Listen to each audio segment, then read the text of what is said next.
நாளுக்கான ரேமா வார்த்தை எரேமியா 29 அதிகாரம் 5 வசனம். நீங்கள் வீடுகளை கட்டி குடியிருந்து தோட்டங்களை நாட்டி அவைகளின் கனியை சாப்பிடுங்கள்.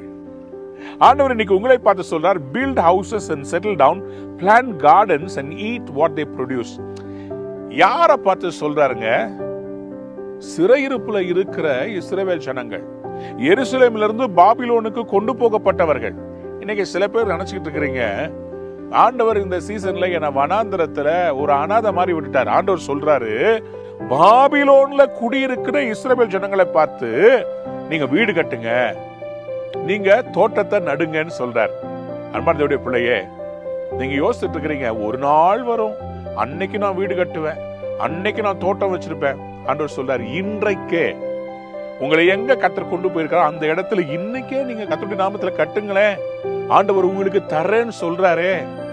ஆண்டவர் இந்த நாளிலே இதை கேட்டுக்கொண்டிருக்கிற சில பேருக்கு தீர்க்க தரிசனமாய் சொல்கிறார், build houses and settle down, plant gardens and be productive. ஆண்டவர் சொல்றாரு, நாளைக்கு உரிய கனவிலேயே வாழ்ந்துகிட்டு இருக்காதீங்க, இன்றைக்கு செயல்படுங்கன்னு கர்த்தர் சொல்றார். திருப்பி வந்த பிறகு எருசலேம்ல வீட்டை கட்டலாங்க, ஆனா இப்போ நீங்க போயிருக்கிற அந்த பாபிலோன்லயும் கர்த்தர் உங்களை ஆசீர்வதிக்க வல்லமையுடையவராய் இருக்கிறார்.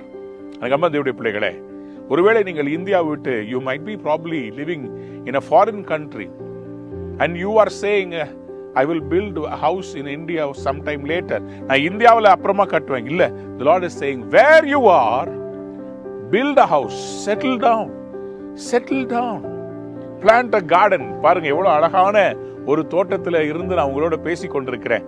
நிச்சயமாக உங்களுக்கும் உங்க வாழ்க்கைய கர்த்தர் சந்தோஷமா இருக்க சொல்றார். எந்த சூழ்நிலை இருந்தாலும் சரிங்க, நீங்க பாபிலோன்ல இருந்தாலும், நீங்க இஸ்ரவேல்ல ஜெருசலேம்ல இருந்தாலும், கர்த்தர் உங்களை பார்த்து சொல்றார், சந்தோஷமா இரு. இந்த சீசன் உங்களுக்கும் எனக்கும் கர்த்தர் கொடுத்திருக்கிற ஒரு வாய்ப்பு. தேசத்துல ரிசெஷன் இருக்கலாம், நிறைய வேலைகள் போகலாம், பொருளாதார மோசமா இருக்கலாம். கர்த்தர் சொல்றார், நான் உன்னை ஆசீர்வதிப்பேன். நீ சிறையிருப்புல இருந்தாலும் சரி, நான் உன்னை சிறையிருப்புலயே ஆசீர்வதிப்பேன். Even in the bondage, I will make you build a house. Even in this job, even in this place, தைரியமா இறங்குங்க. கர்த்தர் சொல்றாரு, God says, prophetic word for you. Build houses and settle down. Plant gardens and eat what they produce. Some new business you're going to start. Some new venture you're going to start. ஏதோ ஒண்ணு நீங்க ரொம்ப யோசிச்சுக்கிட்டே இருக்கீங்க. உங்கள் குடும்பத்திற்காக நீங்க ஒரு வீடு கட்டி தான் ஆக வேண்டும். உங்க பிள்ளைகளுடைய எதிர்காலத்திற்காக நீங்க செயல்பட்டு தான் ஆக வேண்டும். 70 ஆண்டுகள் இவர்கள் சிறையிருப்புல இருந்தாலும் கர்த்தர் இந்த 70 ஆண்டு நீ பரதேசிய போல வாடகை வீட்டுல இருன்னு சொல்லல, உங்களுக்கு சொந்த வீட்டை கட்டித்தரேன்னு சொல்றார். இன்றைக்கு இது தீர்க்க தரிசனமான வார்த்தை. God says, I will build your house and I'll give you a garden. God bless you. Have a wonderful day. Build your house and plant your garden. Amen.